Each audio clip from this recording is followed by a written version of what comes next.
Владата донесе одлука со која ги прифаќа препораките од Комисијата за заразни болести што ги утврди главниот координативен кризен штаб.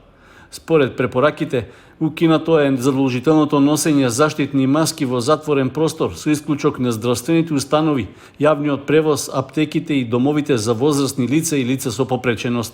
Сепак, владата препорачала маски во затворен простор да носат лицата над 65 годишна возраст, хронично болните, како и лица со намален имунитет.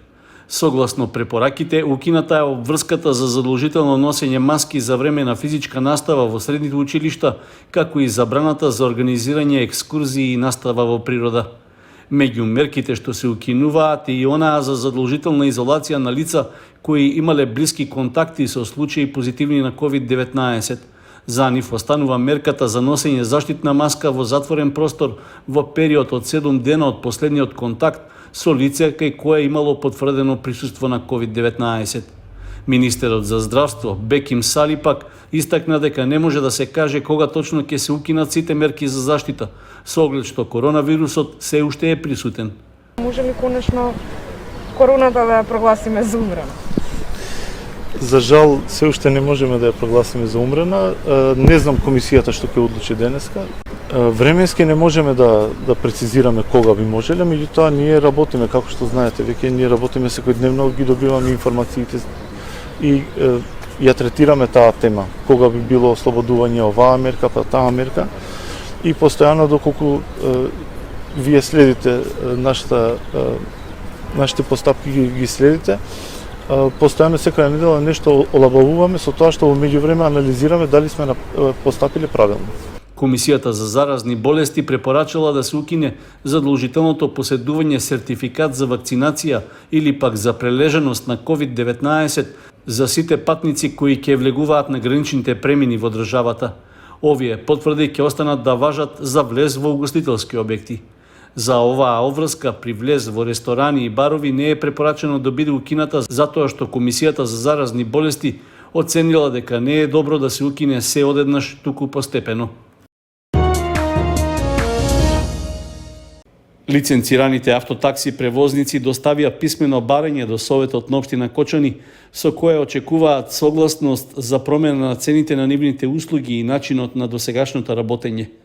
Со оглед на драстично покачените цени на моторните горива, таксистите бараат дозвола за промена на тарифникот на возење според таксиметар, односно во првата тарифа за територијата на општината, стартот наместо досегашните 50 да се покачи на 70 денари, а за секој нареден километар да се наплаќа по 20 денари. Во втората тарифа, односно за возење од Кочани до друга општина и назад, за старт да се наплаќаат по 10 денари, а за секој километар уште по 20. Во третата тарифа за возење во еден правец од Кочани до друга општина, стартот да остане како и досега по 40 денари, а за секој нареден километар наместо по 25 да се наплаќаат по 35 денари. Освен тоа, за чекање за патник од 1 час, од сега да се наплаќаат по 300 денари. Таксистите бараат Советот на општина Кочани да го измени и условот за изгледот на такси возилата. Наместо бела каросерија со жолто бојадисани капаци на предната и задната страна, барањето е возилата да бидат целосно бели, соодветно обележани дека се работи за такси автомобил. Причината за ваквата измена е поради намалување на дополнителните трошоци за таксистите.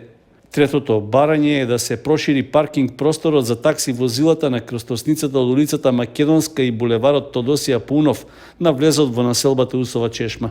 Исто така, оценето е дека за да се намали метежот кај автобуската станица, неопходно е сегашната автотакси постојка да се премести на тротоарот кај Жито маркет. Барањето на таксистите веќе е доставено до Советот на општината, при што Комисијата за сообраќај, јавна безбедност и противпожарна заштита донесе заклучок со кој доколку цената на нафтените деривати се намали за 20 до 30 денари за литар, таксистите да предложат намалување и на нивниот тарифник.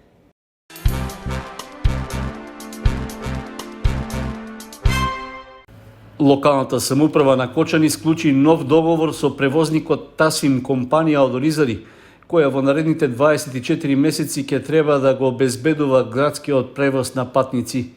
Вредноста на договорот е во рамки на планирањата, односно од општинскиот буџет ќе се издвојат нешто повеќе од 1.200.000 денари, со кои ќе се субвенционира функционирањето на превозот.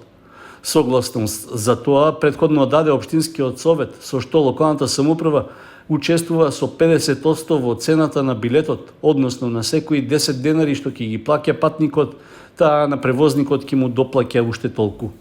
Јавниот повик за избор на давател на услугата беше објавен на почетокот од оваа година, а во спецификацијата на тендерската постапка беше определена линијата на која ќе вози градскиот автобус. При тоа може да се забележи дека нема поголеми промени во однос на претходно утврдената траса. Тоа значи дека тргнувањето е од населбата Оризари преку местноста Бавчалук до зоната лесна индустрија и обратно. За тоа се определени 40 на различни стојалишта, а од давателот на услугата се бара да определи возен ред. Линискиот превоз на патници ќе се врши со најмалку 4 поаѓања дневно, при што максималната единична цена за билет по патник изнесува 20 денари. Од нив половина ќе субвенционира општина Кочани.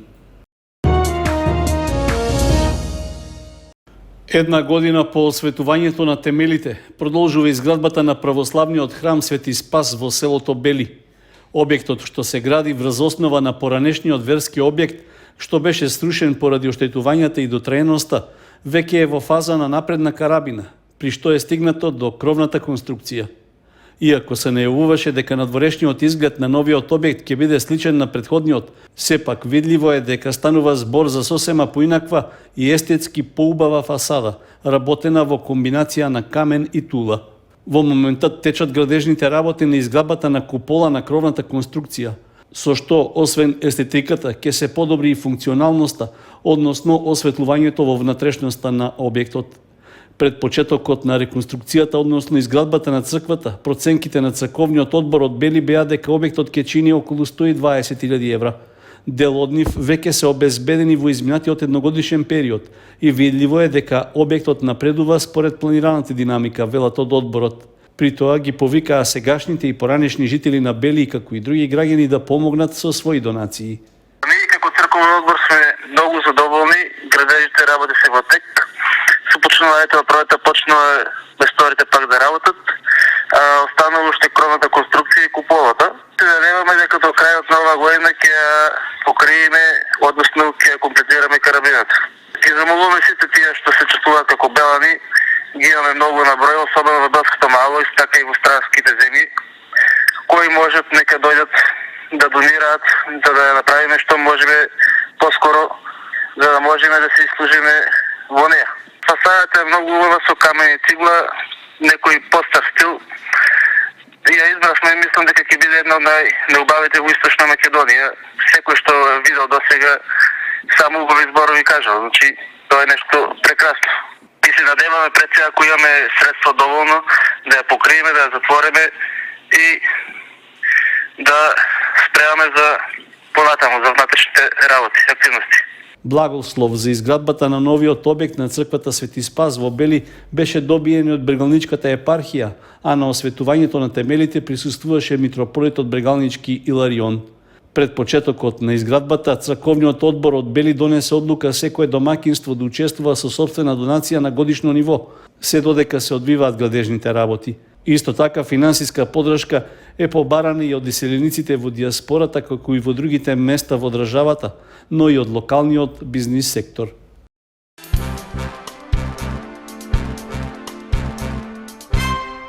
Малата сала во Центарот за култура Бели Мугри доби клима уреди, како донација од компанијата Антура од Кочани. Со тоа се подобруваат условите за работа на сите корисници на просторот, а особено за членовите на фолклорниот ансамбл и на оркестарот за изворни народни песни ора, кои овде ги одржуваат своите редовни проби. Освен за нив, се создаваат попријатни услови за престој и за другите учесници, но и за посетителите на културни настани или состаноци. Климауредите се веќе инсталирани и се користат за намената. Од Центарот за култура Бели Мугри упатија јавна благодарност до компанијата Антура, која во рамки на својата општествена одговорност позитивно одговорила на барањето за поддршка од институцијата. Во меѓувреме продолжуваат и градежните активности за реконструкција на големата сала во Центарот за култура, што е дел од планот за инвестиции на Министерството за култура. За изведувач на реконструкцијата на тендерска постапка беше избрана компанијата Мартин Инженеринг од Скопје, со која беше подпишан договор во вредност од 10 милиони денари. Соседствата треба да се обнови внатрешноста, односно да се постави неопходната звучна и термичка изолација, да се обработат зидовите, таваните и подот, како и да се реконструираат просториите за шминка на актерите и тоалетите зад сцената. Исто така планирано е целосно да се замени постојната столарија, односно да се постават нови внатрешни врати кон гледалиштето и на другите простории.